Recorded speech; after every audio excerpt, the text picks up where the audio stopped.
Hello दोस्तों, welcome to my YouTube channel Vidya academy. This is Manish Soni, faculty for accounts. तो students, आज के इस लर्निंग वीडियो में हमारा टॉपिक होने वाला है फाइनल अकाउंट ऑफ कंपनीज। और आज के इस वीडियो में हम कुछ एमसीक्यूज क्वेश्चंस डिस्कस करने वाले हैं related to the final account of companies. तो देखिए स्टूडेंट्स, अगर आप किसी भी टॉपिक के एमसीक्यूज टाइप्स क्वेश्चंस को सॉल्व करना चाहते हैं, समझना चाहते, तो सबसे पहले उस टॉपिक का जो बेसिक ओवरव्यू होता है उसके बारे में हमें पता होना बहुत ज़रूरी है। तो आज का टॉपिक है हमारा फाइनल अकाउंट। तो सबसे पहले हम ये जानने की कोशिश करते हैं कि फाइनल अकाउंट हम बनाते क्यों है, फाइनल अकाउंट बनाने का हमारा पर्पस होता क्या है। तो फाइनल अकाउंट बनाने के पीछे हमारा अल्टीमेट एक ही उद्देश्य होता है, टू नो द रिजल्ट, यानी रिजल्ट पता करना होगा हमें। ठीक है, रिजल्ट पता करने के लिए हम फाइनल अकाउंट्स प्रिपेयर करते हैं। अब बताइए, हम यहाँ पे किसका रिजल्ट जानना चाहते हैं? कंपनीज का। और कंपनीज करती क्या है? तो कंपनीज करती है बिजनेस, है ना। तो सबसे पहले हमें बिजनेस के बारे में पता होना चाहिए कि बिजनेस होता क्या है, क्योंकि फाइनल अकाउंट्स में बिजनेस से रिलेटेड ट्रांजेक्शन्स को रिकॉर्ड करने वाले हैं। तो बिजनेस से रिलेटेड जो एक्टिविटीज होती है, जो भी बिजनेस का डीलिंग्स होता है, उसके बारे में हमें थोड़ा थोड़ा आइडिया लेना जरूरी है। तो देखिए, बिजनेस का अगर हम देखें तो बिजनेस का सबसे इंपॉर्टेंट पार्ट होता है प्रोडक्शन ऑफ द गुड्स। ठीक है, अगर आप किसी भी प्रोडक्ट का बिजनेस करना चाहते हैं तो फर्स्ट ऑफ ऑल हमें क्या करना होगा? उस प्रोडक्ट का प्रोडक्शन करना होगा। अब ये बताइए, सिर्फ प्रोडक्शन करने से बिजनेस हो जाएगा क्या? सिर्फ प्रोडक्शन करना मीन्स बिजनेस होगा क्या? नहीं। तो उसके बाद क्या होगा? हमें प्रोडक्शन करने के बाद सेलिंग एंड डिस्ट्रीब्यूशन करना होगा। ठीक है, तो बिजनेस का मेन काम क्या है? Production of the goods and selling and distribution of the goods, वस्तुओं को बनाना और वस्तुओं को बेचना, है ना। तो अब बात करते हैं सबसे पहले हम लोग प्रोडक्शन से रिलेटेड। तो बताइए, अगर मुझे किसी भी प्रोडक्ट का प्रोडक्शन करना है ना, तो प्रोडक्शन करने के लिए प्रोडक्शन कहाँ पर होगा? जादू से होगा क्या प्रोडक्शन? नहीं। प्रोडक्शन करने के लिए हमें फैक्ट्री की जरूरत होगी। तो ऐसे सभी ट्रांजैक्शंस जो कि प्रोडक्शन से रिलेटेड है, फैक्ट्री से रिलेटेड जितने भी ट्रांजैक्शन होंगे, इन सभी ट्रांजैक्शंस को हम रिकॉर्ड करते हैं ट्रेडिंग अकाउंट में, है ना। ट्रेडिंग अकाउंट में रिकॉर्ड कौन से ट्रांजैक्शन किए जाएंगे? ऐसे सभी ट्रांजैक्शन जो कि प्रोडक्शन या फैक्ट्री से रिलेटेड होंगे। तो वैसे ही दोस्तों, सेलिंग एंड डिस्ट्रीब्यूशन अगर आप करना चाहते हैं तो सेलिंग एंड डिस्ट्रीब्यूशन किसके माध्यम से किया जाएगा? ठीक है, तो सेलिंग एंड डिस्ट्रीब्यूशन किया जाता है शॉप, ऑफिस, शोरूम्स, ठीक है, through the channel of distribution. तो ऐसे सभी ट्रांजैक्शंस जो कि सेलिंग्स, डिस्ट्रीब्यूशन, शॉप, ऑफिस से रिलेटेड जितने भी ट्रांजैक्शंस होंगे, वो ट्रांजैक्शंस को हम रिकॉर्ड करेंगे एक सेपरेट अकाउंट में, जिसका नाम होगा प्रॉफिट एंड लॉस अकाउंट। तो देखिए दोस्तों, फाइनल अकाउंट में हमारा मेन पर्पस होता है रिजल्ट पता करना। और रिजल्ट किस चीज का पता करते हैं हम लोग? बिजनेस का। और बिजनेस क्या? बिजनेस का मीनिंग क्या होता है? Production of the goods and selling and distribution of the goods. मतलब वस्तुओं को बनाने से लेकर वस्तुओं को बेचने तक का जो भी प्रोसीजर होता है, वो जो भी एक्टिविटीज होती है, उन एक्टिविटीज को हम दो पार्ट में डिवाइड करेंगे। First one is related with the production and second one is related with the selling and distribution. If the transaction are related with the production of the goods and services, that transaction should be recorded in trading account. और अगर कोई transaction आपके selling या distribution से related होंगे तो हम उसे रिकॉर्ड करेंगे प्रॉफिट एंड लॉस अकाउंट में। तो देखिए दोस्तों, जैसे ही आप ट्रेडिंग अकाउंट प्रिपेयर करते हैं, आपको इसमें ग्रॉस प्रॉफिट मिलेगा। और अगर आप प्रॉफिट एंड लॉस प्रिपेयर करते हैं तो आपको इसमें नेट प्रॉफिट या नेट लॉस मिलेगा। तो देखिए, बिजनेस का रिजल्ट मीन्स व्हाट? बिजनेस में या तो प्रॉफिट होगा या तो लॉस होगा। तो उस प्रॉफिट या लॉस को जानने के लिए ही हम फाइनल अकाउंट्स बनाते हैं। तो अब क्या होता है, प्रॉफिट मिलने के बाद जब आपको नेट प्रॉफिट मिल जाएगा, ठीक है, तो नेट प्रॉफिट का हम क्या करते हैं? जैसे ही आपको नेट प्रॉफिट मिलेगा, आप उसका ब्रेकिंग करेंगे। ब्रेकिंग करना मीन्स क्या होता है? अलग अलग टुकड़ों में डिस्ट्रीब्यूट करना। फॉर एग्जाम्पल, किसी कंपनी को 10 लाख रुपीज का प्रॉफिट हुआ, तो पूरा का पूरा 10 लाख रुपीज का profit company as a dividend declare करती है क्या? नहीं। तो तो कंपनी अलग अलग प्रोविजंस करती है, अलग अलग रिजर्व में पैसा ट्रांसफर करती है। तो ये जो नेट प्रॉफिट का डिस्ट्रीब्यूशन होता है, इस नेट प्रॉफिट के डिस्ट्रीब्यूशन को रिकॉर्ड करने के लिए एक सेपरेट अकाउंट बनाते हैं जिसका नाम है profit and loss appropriation account. उसके अलावा दोस्तों जब भी हम बिजनेस करते हैं तो उस एक्टिविटीज में हमें रिकॉर्ड मेंटेन करना होता है असेट्स एंड लायबिलिटीज का, कि हमारे पास कितनी असेट्स है और कितनी लायबिलिटीज है। तो ये रिकॉर्ड को मेंटेन करने के लिए हम एक अलग से शीट बनाते हैं जिसे बोलते हैं बैलेंस शीट, है ना। अब देखिए हम generally final account of companies में कितने लेजर प्रिपेयर करेंगे। First one is the trading account, second one is the profit and loss account, third one is the balance sheet and last one is the third one is the profit and loss appropriation account and the last one is balance sheet. So देखिए दोस्तों simply जैसे हमने देखा trading account का main purpose, trading account का काम क्या होता है, any transaction related with the production and factory से रिलेटेड जो भी ट्रांजैक्शन होंगे वो हमें ट्रेडिंग अकाउंट में रिकॉर्ड करना होगा। और ट्रेडिंग अकाउंट में हमें क्या मिलने वाला है, ग्रॉस प्रॉफिट को हम फाइनली ट्रांसफर करेंगे प्रॉफिट एंड लॉस में, हमें यहाँ पे मिलेगा नेट प्रॉफिट का जो भी डिस्ट्रीब्यूशन है वो कहाँ पे रिकॉर्ड किया जाएगा, एप्रोप्रिएशन अकाउंट में। और उसके बाद फाइनली बनाएंगे स्टूडेंट्स हम लोग बैलेंस शीट। ओके, सो चलिए शुरू करते हैं। आई होप कि आपका कुछ बेसिक क्लियर हो गया हो, और इतना बेसिक आपके लिए इनफ है to know the MCQs questions, to solve the questions properly. So first question आपके सामने, trading account is prepare to find out. अब देखिए जस्ट हमने अभी डिस्कस किया था ट्रेडिंग अकाउंट प्रिपेयर करने के पीछे हमारा पर्पस होता क्या है, ग्रॉस प्रॉफिट एंड लॉस पता करना, नेट प्रॉफिट और लॉस पता करना, फाइनेंशियल पोजीशन पता करना या नॉन। तो इसमें आपका राइट आंसर होने वाला है ग्रॉस प्रॉफिट, क्योंकि ट्रेडिंग अकाउंट में हमें क्या पता चलेगा दोस्तों, ग्रॉस प्रॉफिट एंड लॉस, कि हमें प्रॉफिट हुआ या लॉस हुआ। ओपनिंग स्टॉक जनरली हम लोग कहाँ पे डेबिट करते हैं, debited in trading account, credited in trading account. तो यहाँ पर आपका राइट आंसर होने वाला है debited in trading account. Which one of the following asset could be described as a current asset? अब देखिए दोस्तों असेट्स का मीनिंग क्या होता है, फर्स्ट ऑफ ऑल हमें ये पता होना चाहिए। असेट्स होते हैं ऐसे सभी चीजें जिसका बेनिफिट हमें फ्यूचर में मिलेगा, आज भी मिल रहा है और फ्यूचर में भी मिलेगा, बट फ्यूचर तो अनसर्टेन है। अगर जैसे मैं आने वाले एक महीने बाद की बात कर रहा हूँ तो भी फ्यूचर है, और आने वाले एक साल बाद की बात कर रहा हूँ तो भी फ्यूचर है।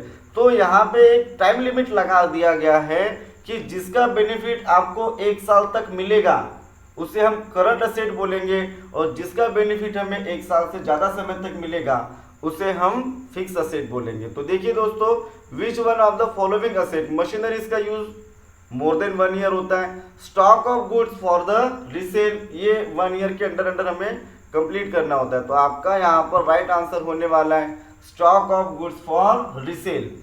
नेक्स्ट क्वेश्चन है दोस्तों, retain earning is classified as which type of account. Retain earning को हम कौन से अकाउंट में रिकॉर्ड करेंगे, मतलब कौन सा अकाउंट होगा उसका, asset account, liability account, expense account या स्टॉक होल्डर अकाउंट। तो यहाँ पर राइट आंसर होगा आपका स्टॉक होल्डर्स अकाउंट या stock holders equity.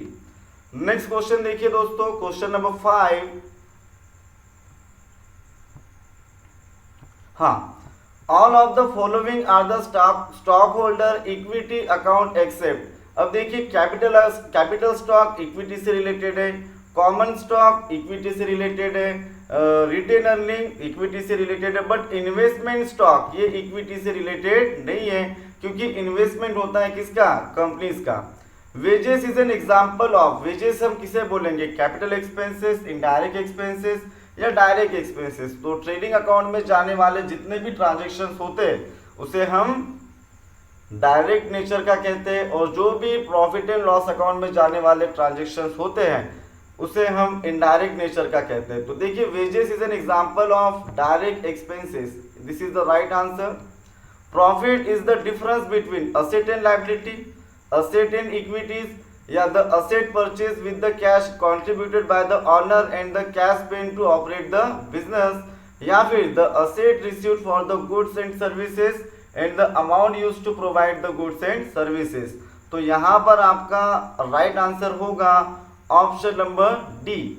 Tangible asset use in a business that are of a relative fix or permanent nature is called.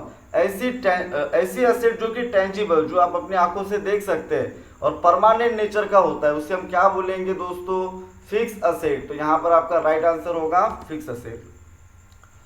Next question है profit and loss account should not include. Profit and loss account में हम क्या include नहीं करते हैं? Salaries include करते हैं, rent received include करते हैं, कैरेज आउटवर्ड ये भी इंक्लूड करते हैं, बट ड्राइंग्स हम कभी भी इंक्लूड नहीं करते हैं प्रॉफिट एंड लॉस अकाउंट में। तो यहाँ पर आपका राइट आंसर होगा option number B. Current liability are those obligation which are to be satisfied with in. अब देखिए लायबिलिटीज भी दो तरह की होती है, current liability and fix liability, या short term liability and long term liability, है ना। तो जिस लायबिलिटी का पेमेंट आपको एक साल के अंदर अंदर करना होता है उसे हम करंट लायबिलिटी कहते हैं, और जिस लायबिलिटी का पेमेंट हमें मोर देन 1 ईयर में करना होता है उसे हम लोग एक्सटर्नल या फिक्स लायबिलिटी कहते हैं। तो current liability are those obligation which are to be satisfied within 1 year. So option number B is the right answer. Goodwill would be reported in the dash section of the classified balance sheet. तो यहाँ पे आपका right answer होने वाला है दोस्तों intangible asset, because goodwill is an intangible assets. Which of the following is recorded under the secured loan section of the balance sheet? अब देखिए आपके सामने 4 ऑप्शन है, creditors, debenture, dividend payable and provision for taxation. तो secured loan में हम कौन से ट्रांजैक्शन को या कौन से आइटम को रिकॉर्ड करते हैं? तो यहाँ पर आपका ऑप्शन होगा option number B, debenture. Next question है दोस्तों revenue generated other than principal activity of the business are called as. अब देखिए जो भी हम बिजनेस करते हैं तो उसमें से हम रिवेन्यू जनरेट करते हैं। तो हमारा एक होता है मेन बिजनेस और उसके अलावा भी हम बहुत सी एक्टिविटीज परफॉर्म करते हैं। तो अदर एक्टिविटीज से अगर कुछ भी इनकम हमें होगा तो स्टूडेंट्स हम उसे बोलेंगे अदर इनकम। तो आपका राइट आंसर यहाँ पे होगा other income. When opening stock given in the trial balance, then it will be effect trading account only. So option number A यहाँ पे आपका राइट आंसर होगा। Which of the following liability are not related to the operating cycle?